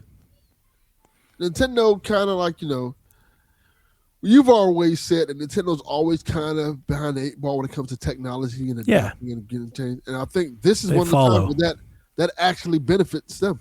Yeah, they follow instead of lead. So they're gonna hang out. They're gonna hang out, just wait and see how it happens. I know. Yeah, I don't think they're gonna. I do think. I mean, the first signal would be if we get a digital model. I brought that up at the beginning of the Switch. I do think by the time the Switch 2 is done, I think we will see a digital only model. Because their ratios are still, like digital game is more convenient, so more people are buying it. And COVID, taught people to do that too. But the game key card is a nice middle ground, so it's cheaper, but still gives you the thing and still lets you trade. Now also, to Nintendo's credit, to stick up for them, it's what we do here. They're the only ones like fucking letting you share digital games in your library with like friends and family, like on consoles. Yeah. Like that's the funny thing. We say they kind of follow behind the tech, but like in this regard, they're actually leading. They already have a family plan, service where you can loan digital copies of games. Like they tried to turn your digital library into feel like a physical game. They even have the cart thing that clicks in, like the little animations. Like they're trying. It seems like they recognize the value of that sentiment, and they want to preserve that even in a digital landscape. They're trying. Yeah. I think they are listening to people for the most part. Like even the conversation we had last week when they were talking about AI, it was a very measured take. If they weren't like, like when we hear the other people like, oh, we're going to plan on implementing AI and stuff like that, they were like, oh, we'll wait and see. Yeah. And that's a smart way to look at things. They've always been really calculated when they do things. Somewhat non-committal. Yeah. Mm-hmm. Which is good. I appreciate and respect them for that. All right, our next question from Pat Duddy. What a great name. Thoughts on the Sony news from this week, and how does it impact Nintendo, if at all, moving forward? Also, all right. Let's do one at a time. Okay, perfect. This is my soapbox moment, so strap in. Okay. I'm very saddened by this news, but I would say I won't go so far to say I'm surprised. I agree. We all have been here. If you've listened to the show, I think you're probably in that 1% gamer bubble. We know what's going on. We've seen this day coming.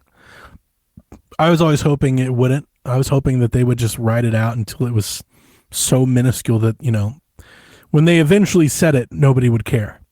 That clearly isn't the case.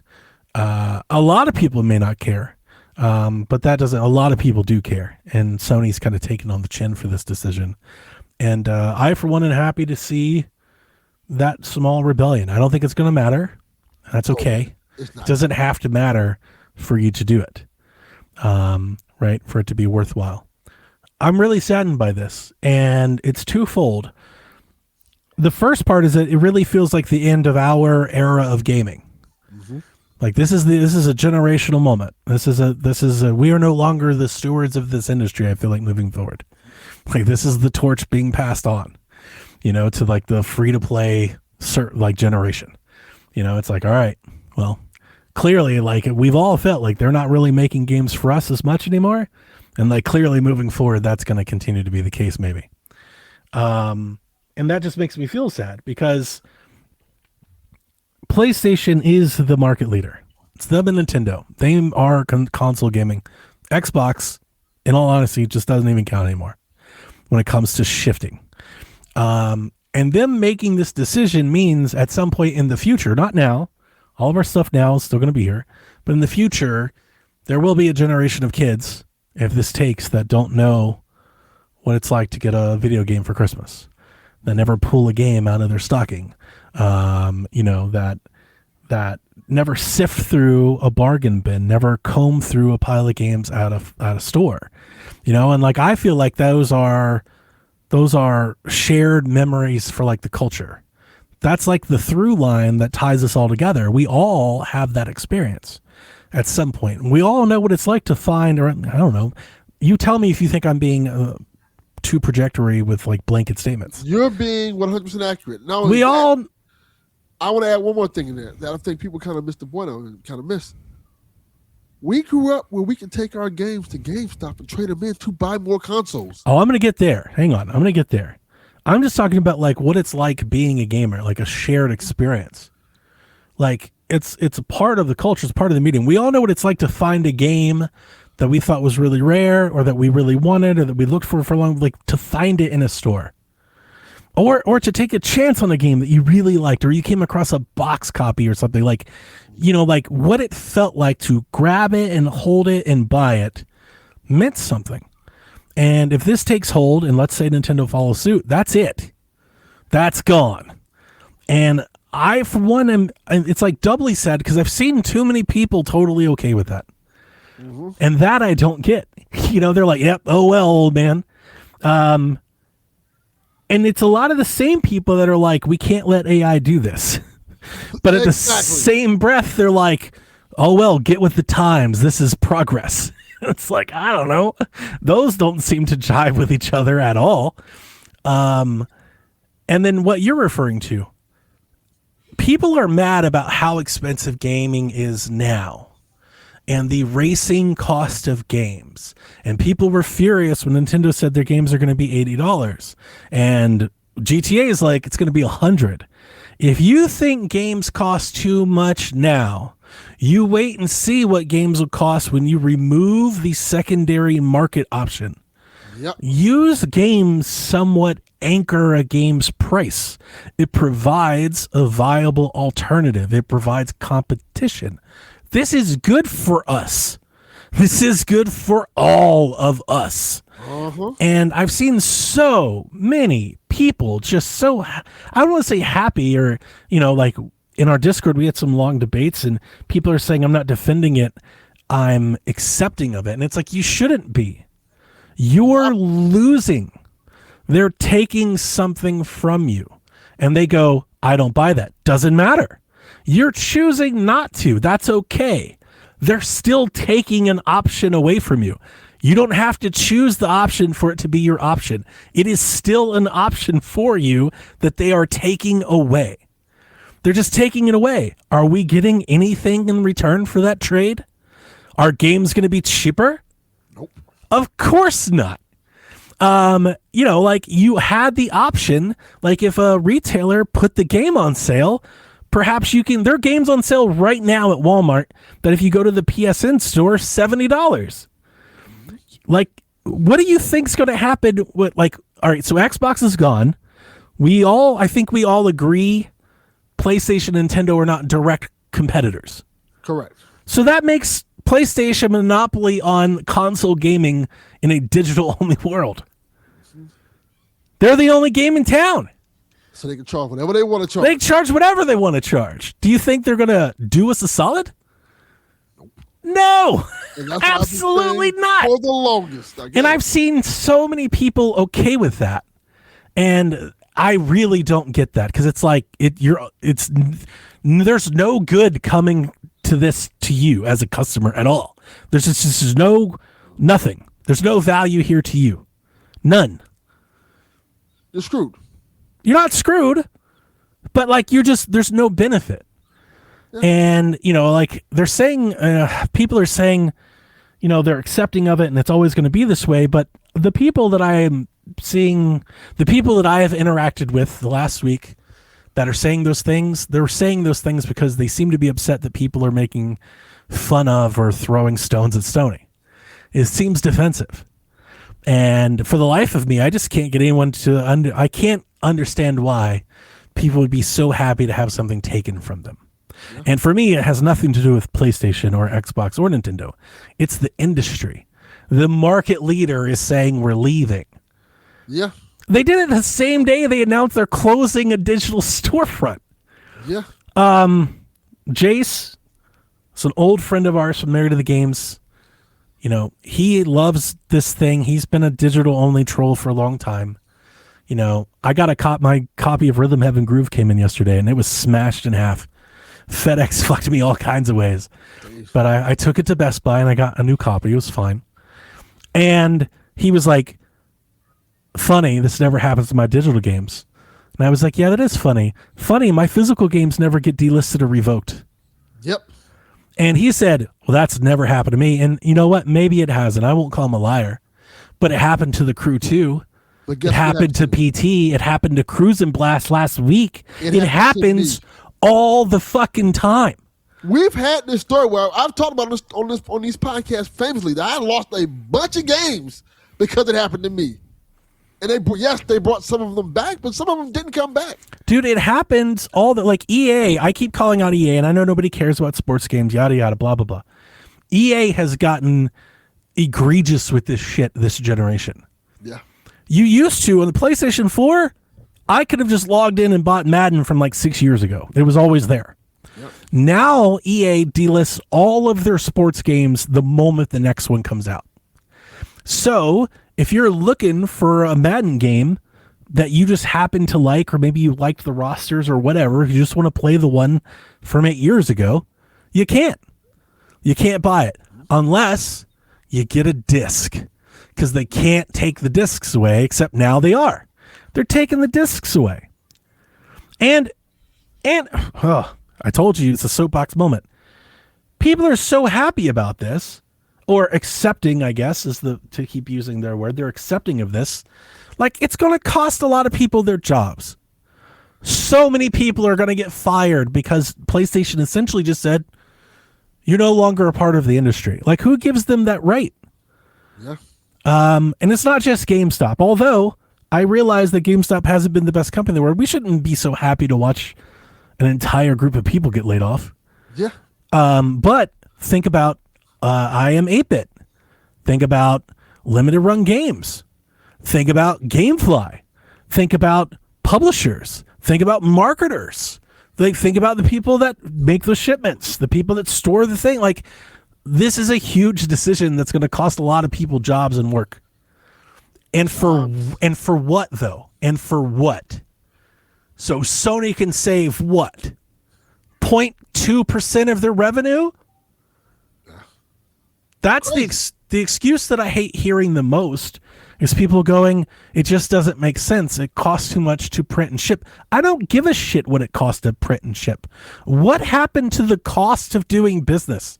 Why are we all so accepted on everyone racing to the bottom and plunging every customer service thing they can, trying to appease the shareholders quarter after? Who in the right mind? Oh, it costs too much to ship. Who gives a fuck? Amazon pays for, like, they're the ones that make it. They're the corporation, not us. And if it costs that much that it's not worth doing business, then raise the price. Yeah. I would much rather have the option at a higher price than to not have the option at all. And guess what? Physical folks would still pay for it because they value having the software. I don't know, man. Listen, I think you all heard me crash out over game key cards. Everyone knows how I feel about this, so you knew what my feelings were going to be. I don't think this should be a surprise. No. But I've just never seen so many people so happy to give away such amounts of money without being able to hold anything in return. Yeah. Right? That's what you said. Like, the secondary market gives you the ability to trade in the game. Whether you use it or not, you have the option. Yeah. That's your license key. Yeah. If it's digital, you have nothing. And games cost a lot of money, and they're costing even more. If you buy 5 games a year for 10 years, those are thousands of dollars spent. And you're just like, I'm cool with that just being non-transferable, non-optional, non-usable. You're not even guaranteed to be able to keep it. Right. They just pulled 500 movies that people bought from PlayStation. They just ripped them away from people. You bought a whole damn movie. They're like, you can't watch that no more. Like, what the fuck you mean? I pay for it. Well, not anymore. And everyone's like, I don't know, Donnie, this is the future. That's a shitty future. Yeah. We shouldn't want that to be the future. We shouldn't be accepting of it. We shouldn't be defending of it. We shouldn't be mansplaining to others why it's happening. Like, that really bothers me. I'm like, man, this is really sad. Every time I say this is really sad or I don't like this, I get 10 people that go, well, last year, 90% of sales. Like, no one gives a fuck. That's not the point. We all know that digital sells more. I get it. That's not the point. You know? I don't know. I really hate this news a lot. Like, a lot. So I don't, like, for me, this just means I'll keep investing in Steam. Steam is all digital, but if everything else is all digital, Steam gives me a lot in return for that digital purchase. Yeah. I am not tied to a specific piece of hardware. I don't have to have an online network service subscription. I can share that game with my family plan. You know, like, I can log into anywhere and play those games on anything. So if we're in an all digital only world, in my head, Delvin, and you're the PlayStation guy, so I'll throw this one back at you and stop talking so much. If PlayStation is only digital, then all you're telling me is that you're making a proprietary PC. So why would I buy that? Exactly. I don't know. Why would I buy into that? I think the answer for some people are exclusives. Well, guess what? PlayStation hasn't been making a whole lot of those either.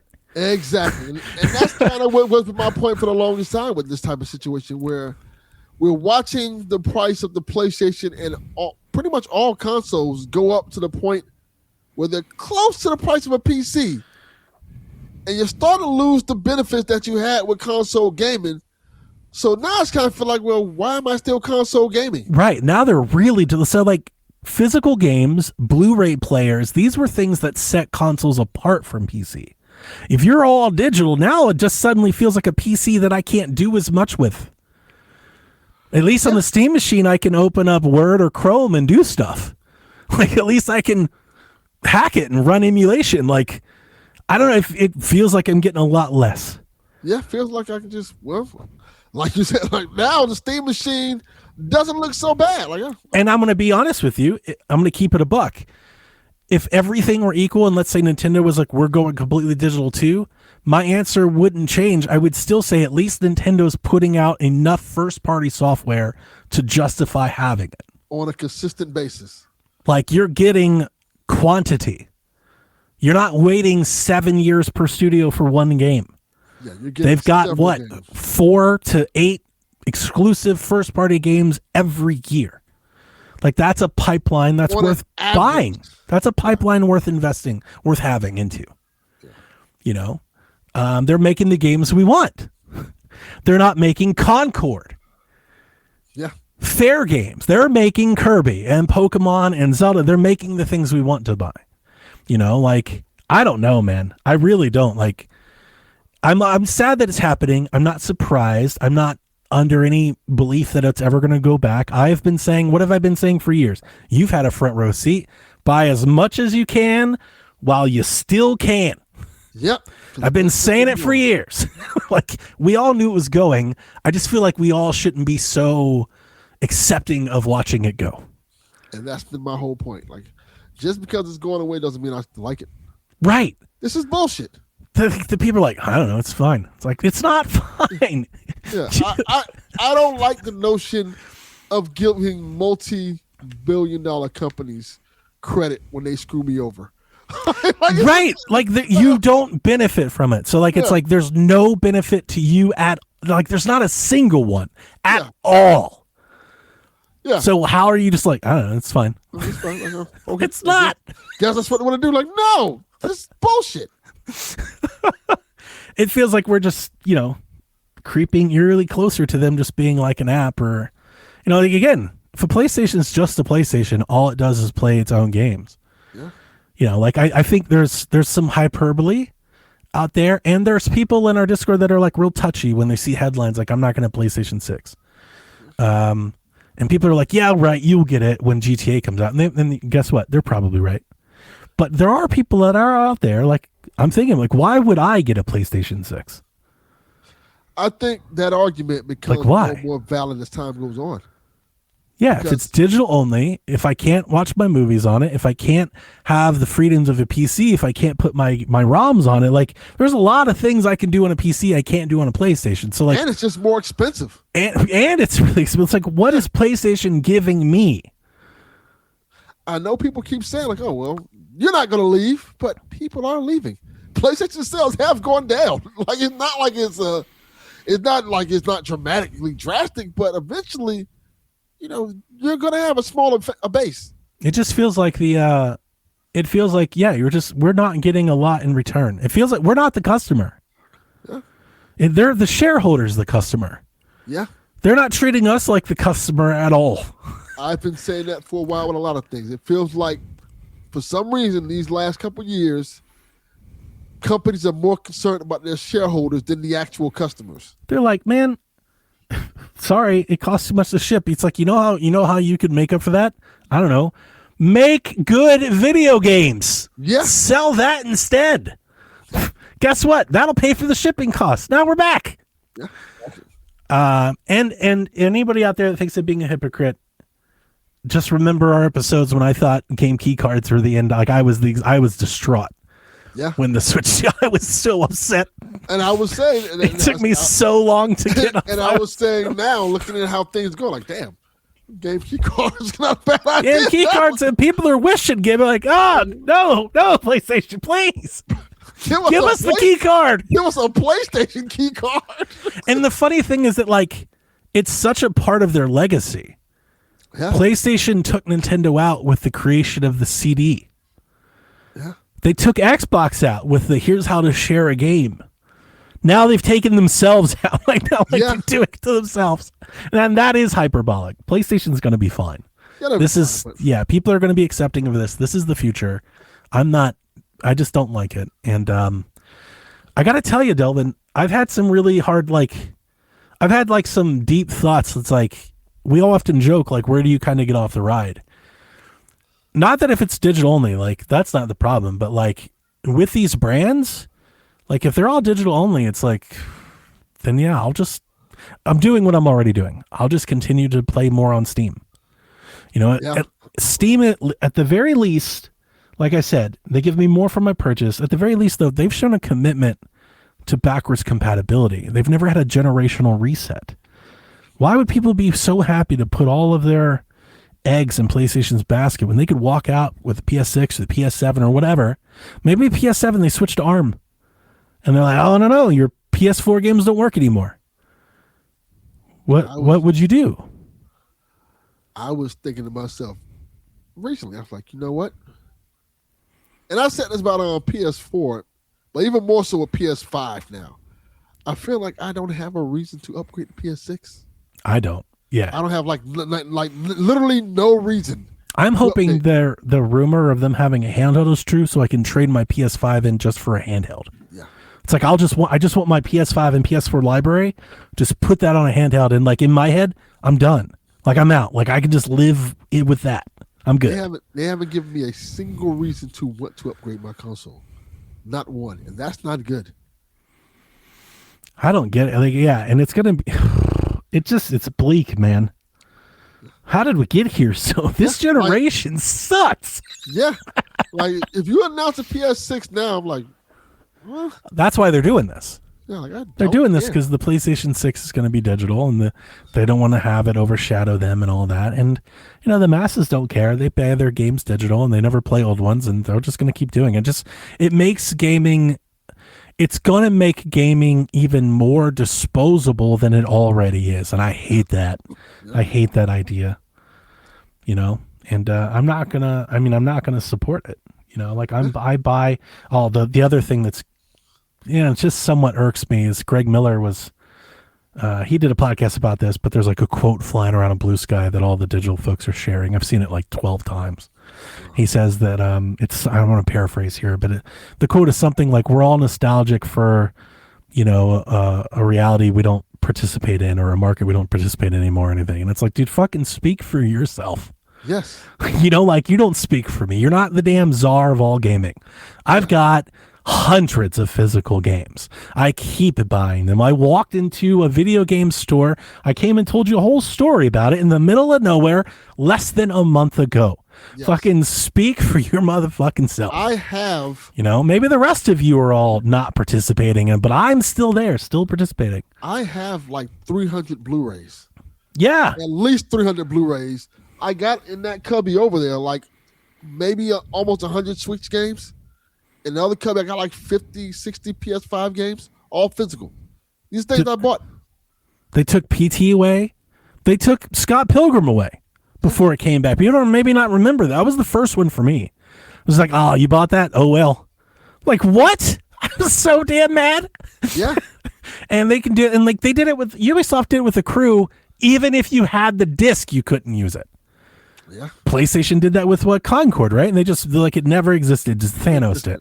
And we're just willing to that's fine. You can just hold all of our library in your hands. Absolutely not, man. No. Yeah. I can't do it. Period of time. I can't do play my War for Cybertron or Fall of Cybertron games. Yeah. Yeah, for the people that are like, nothing gets, revoked. They're like, it does. It happens a lot. Yeah. And at least, like I said, not that Valve is the king of anything, but at least Valve continues to provide access to your games. They continue to try and patch and make it work. Like that's their model. Their model is it's not generational. You shouldn't be tied to a hardware. You shouldn't be tied to generator. We're going to make it work. Yeah. They're making it work on Android. They're making it work on Linux. They're making it work on PC. They're making it work like, I feel like there's a way more return there for the same amount of money. Game comes out, Assassin's Creed 9 or whatever, it's $70. Putting that in Steam is more valuable than putting that in PlayStation. Yeah. Just think about it like this. The fact that you couldn't just go and play Sleeping Dogs. Yeah, I can't play it. I have it. I have the game. It doesn't play on PS5. It even says it does. You can go to it, download it, it doesn't play. It just doesn't play. Think how crazy that is. Yeah, exactly, Delvin, exactly. And they're like, no. It'll be fine. Everyone buys digital anyway. It's like, God damn, like y'all are giving away a lot for nothing in return. Yeah. Like, give us something back. And it's like, all right, give us a trade-off. Look at Nintendo. Our physicals are $70, but if you buy it from the eShop, it's $60. That works. Do that. Nope. They're not doing that at all. I will pay the extra cost. I would happily pay. Yeah. You know, I would happily pay. And the thing about it is we made Mea Culpas for them. Like when they're like, hey, we have a PS5 that's diskless, but you can buy the disc slot for it for X amount of dollars. Like, okay, I'll buy the disc drive. Now what? Right. They did the disc drive. They make you pay for your internet. The internet you already pay for. Yeah. It's insane. I don't like it. I really, really don't like it. And I'm just sad, Delvin. I'm sad. It feels like the end of truly the end of an era. Yeah, it does. Physical media meant so much. It's how this industry was built. Like the industry was built on the backs of this. Yeah. And everyone is just so happy to watch it go away, I guess. Yeah. Or not happy. The word Dev kept using, not happy, accepting. Everyone's so accepting. Yeah. Like maybe we shouldn't be. I say that about a lot of things. We are way too accepting of things that happen. Way too accepting. Like, hey, we're way too like, okay, just fuck it. Take our dollars anyway. No, sometimes I'm like, nah, we're good. And that's the feeling I'm feeling now. We'll see how that feeling feels in like a year. But like, you know, the vibe that I was having last night when I was hanging out in the Discord recording on the voice messages. Yeah. I think I maybe want one of those Evercates now. I like them. It's not even that. I just want to support. I want to support people that are doing it. Like I already told you, I'm going to buy some mod retro games for my 64. Like maybe that's the next space. You know, obviously Nintendo's going to keep doing their thing. We're going to buy those physicals. But like maybe the next space is like maybe the retro stuff that's starting to reprint cheap stuff. Maybe if people invest into that, maybe they can grow. And maybe they can keep that moving forward. That would be cool. PlayStation could have at least said, hey, we're going to stop printing discs, but we're going to work with people to provide like special runs for stuff. They could have made the PS6 disc drive, you know, $300 and just give it to people that like if the rebuttal is it costs too much, there's a million ways to solve that besides axing it. Just make it cost more. Yeah. You know, it's like the disc drive is double in price, and all of our physicals are going to be done through limited run or IM8-bit or something like that. Yeah. And done. You use the disc drive as a Blu-ray player. We're only going to sell them in limited run, so you better buy them while you want. If you want them, we're going to do 15,000 copies. Have at it.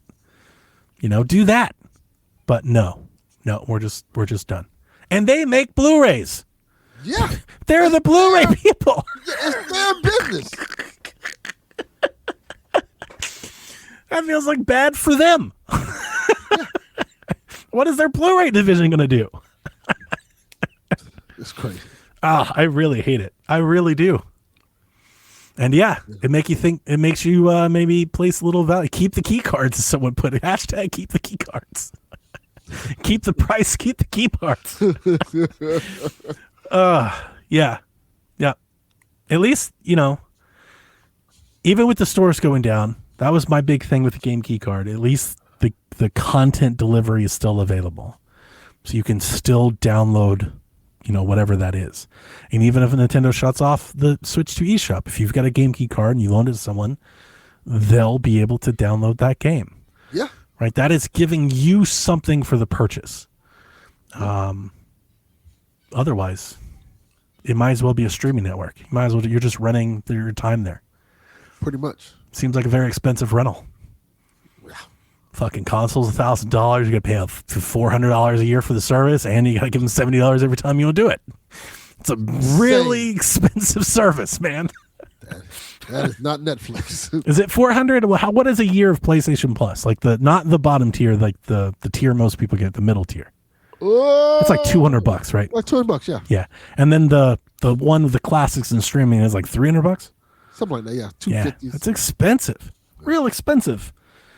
People should want, I don't know. I feel like people should want more. You should want more in return for your dollar. Yeah, because that's crap. Not gonna lie. The PlayStation Plus, the base is $80. That's the base tier. That's the one where you get like. That's just the online, right? Yeah, the get, ham sandwich. Here you go. Do you still get games for that anymore? I think you get it. Is it still the 2? Do you get the 2? They get the 2 games. So. All right, that's not bad. Yeah. But the Game Pass one is like, Haley was telling me she was paying, like whatever Canadian was, it seemed real expensive. Yeah. I was like, that's too much, Haley. You shouldn't be paying that for that. Yeah.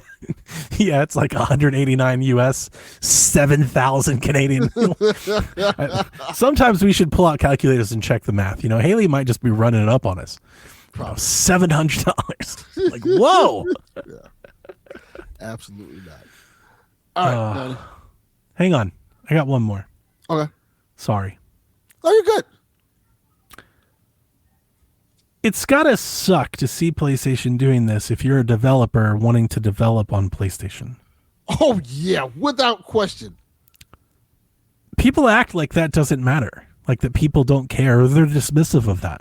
Think about No Man's Sky and what it meant for them to have a box copy of their game. Or Death's Door. Think about what this is going to do to indie labels. Think about the copies of games that get sold because somebody buys a game digitally, because it's only available digitally at first, likes it so much that when the physical is released, they buy that too. Yeah. And now those studios and those publishers are going to lose that money. And we're all supposed to just be happy about that. Yeah. That could mean those studios don't make it. Like, I love doing that. When Death's Door got a physical, I was like, I gotta have it. When Ori got a physical, I gotta have it. If Mixtape, I gotta get it. I already have those games. I'm gonna buy them again. And I'm not saying you should do that if you don't do that. I realize that. I'm saying that that's an avenue for customers to show developers that they like what they're doing and support them. And they appreciate them. And you're not going to be able to do that. Like, the cascading ramifications of this as it ripples out is going to impact so many people. And again, this is my last time. And for what? We get nothing for it. Sony saves what I imagine is 0.2% of a point, if that. Like, you can't tell me the printing and shipping thing is that heavy on the... It's not. It's just not. That's cost of doing business expenses. Yeah. That's frivolous expenses. That's like you putting gas in your car to go to work. Yeah. Like, come on. Like, I'm sure gas is expensive, but your job helps you pay rent, and that's way more expensive. Yeah. You know, like, God.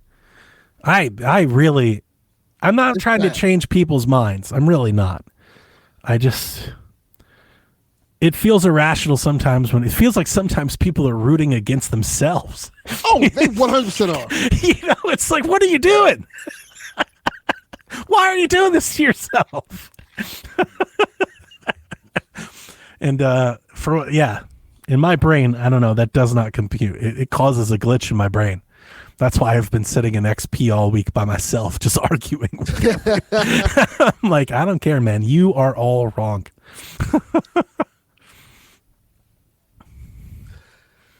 Yeah, man. It's something. All right. Pat asked another question. Trying to talk you out of something, Donnie. Pat says, also, Donnie, from last week's show, if Ocarina of Time is $60 and Mina the Hollower is $20, is that really a better deal for you if you win the bet, Rebecca? No. I was making the deal worse for me. Yes. Because I can probably afford it more than Rebecca can. I'm betting on my supreme belief that we're going to get a special edition. Correct. I believe that in every bit of my soul. I'll be hurt if I found out to be wrong, but I do believe it to be true. So I believe it so much that I don't think I'm going to pay $60. I'm like, that's not too bad. Or whatever the difference is in the hardware. Yeah. Right. So if it goes up to 500 and we don't get one, I'll pay her $50 for the difference in the hardware. Yeah. Piece of cake. Right. That's totally nothing. And if I win because I was such a believer, then I'm rewarded with a $20 indie game. Lovely. Good bet. It's a good bet. Yeah. Yeah, I'm making the bet. I'm betting more to win less. That's okay. Yeah. It's like I'm betting on the favorite. Yeah. Yeah. I'm betting on the whoever the best team in the league is, I'm betting on them to win. So I don't get as much in return. Yeah. And I think if you're right, you win anyway because you're getting what you want. Of course. Oh, of course. Yeah, and it's like, I'm somewhat on the fence about Mina the Hollower. Yeah. Like, it's like I kind of want to buy it, but I don't want to buy it so much that I haven't bought it yet. Yeah. So it'd be a nice way for me. That's a nice win. Yeah. I get the game and I don't have to pay for it. Yeah. Perfect. Pretty sweet. I agree. All right. Our final question from Magnum TK. Out of the news I've seen and was curious about, Nintendo gave us an at-home demo of Star Fox, but gave the retailers a demo on the game kiosk. Oh, they've done that before, by the way. Yeah, you they've think done a this bunch. was always already in the works, or they sort of was telling retailers, we got a physical software and we're going to support you? No, they just do that. They do that a lot. Yeah, I've been to Targets and multiple stores. It's usually with Best Buy. Nintendo usually has demos for their big first-party games at most Best Buys. Yeah, Target too. Target has a little kiosk there. I want to say last week they had it there. I don't think it was Star Fox. It was So I was going to say, I don't want to tell you wrong, but I know Nintendo has a partnership with Best Buy, so usually the big games are at Best Buy. I'm sure they have demos at Target too, and probably GameStop, but on specific games they do partner, and it's not all Best Buys. You can actually go to Best Buy's website. They have a list of stores across the country where you can play this game. Yeah, I think Tears of the Kingdom was one of them. Like, it's usually like big games like Pokemon, Star Fox. Like they do this. Target usually has, I think Prime 4 you could do it. Some sort of multiplayer game. Yeah. I think that's like just the demo. Yeah, like they do demos for like Mario Kart, Mario Party, and stuff. I think that's what you get at like GameStop. Yeah, it's like a Switch 2 demo game. Now, Best Buy, they tried and turn it into like some sort of marketing partnership or something. That's just something they've done for some time now. They did it for Prime 4, I think. I think they did it for Bonanza. A lot of people, there's a lot of YouTubers that like go to Best Buy and shoot videos of them playing a demo. Yes. Yeah. Best Buy's known for that, yeah. It's just them trying to get people in the store. I would never go to the store to play a demo. Absolutely not. So I don't think this has anything to do with the physical software or anything. I mean, maybe like I could see them, when they're negotiating for space and stuff, being like, hey, we want a demo kiosk and, we'll give you a little money and it'll get people in the door. I mean, maybe, but like, I don't think it has anything to do with the news or anything like that. Yeah, that's just something they do. That's just business as usual. That's just what Nintendo's out there doing. And I think it's good for the stores too, Oh, it like definitely is. You don't want, I don't mean to say this dismissively, but like if you have a store and you're trying to attract clientele and customers to come in and buy stuff, you don't want like Call of Duty zombies over there shooting gun noises and everything in the store. Yeah. Like Madden, you probably don't want that like audience member, sitting in your store, like, doing like, you want a Nintendo game. You want something that people can come up to. Yeah. Families to stop by, adults, parents to look cool. at. Yeah. Something that's a little for everyone. Yeah. Nintendo's a good fit for that sort of thing. Yeah, they have, usually at Best Buy, they have like two kiosks. They have one with the Nintendo Switch 2 game. And if you go further in like the computer section, they have like a Rogue Ally. And it's real like recognizable. You can put up a sign like, oh, there's a new Mario game. Let's go look at what that is. You're like, yeah, it's that sort of thing. Mm-hmm. Yep. It's pretty cool. Pretty cool. Think we did it, Donnie. Yeah, it's a pretty good night, man. Yeah. And we got time still. We got to get a long show and we still got plenty of time for you to relax. I'm going to go to bed. I had to wake up at 3:00 in the morning. Ugh. I have grown to hate the July 4th, man. I've done this race, like, I think 15 or 16 straight year. I'm like so over it. I'm like, y'all need to stop. Stop doing this. Give up. Like, we have no other holiday. We can't do President's Day parade or like can we do something else? Memorial Day. tell you what, that President's Day parade sounds like a bad idea. Waiting to have a disaster waiting to happen. No, it's just like all right. So every year on July 4th, we have the Peachy Road Race. It's like the America's largest, I think, road race. It's a 5K down the heart of Peachtree Street in Atlanta, and dude, it's gonna be like 99 degrees. Like we're gonna have so many people fall out and go to the hospital. Like it's too hot because they're steadfast that this has to happen in July. It's like the hottest day of the year. Yeah. They should just do like Cannonball Run. Everybody get in their random cars, just drive cross country. That's fun. Or you see the cheese chase? That's fun too. Have you seen that?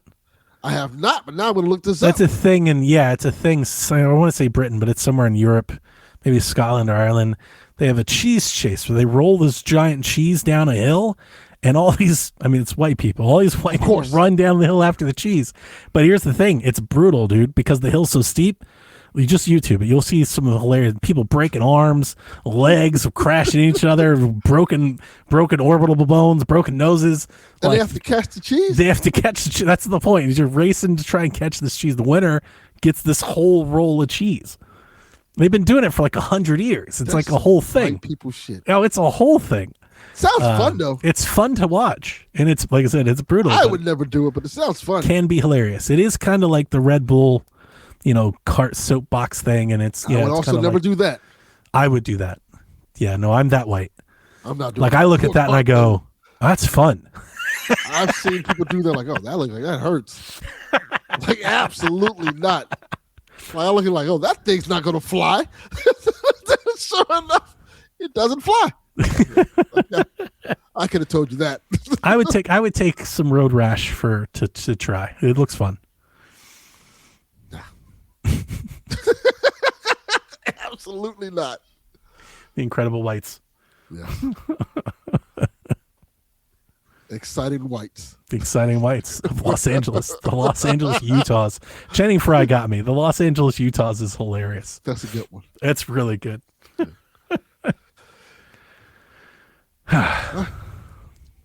right, y'all. Close it down. Close it down. Thank you guys for listening. Peace. Whenever you're ready. All right. This is Frederick from Fire Emblem Awakening. And I forgot the line already. What?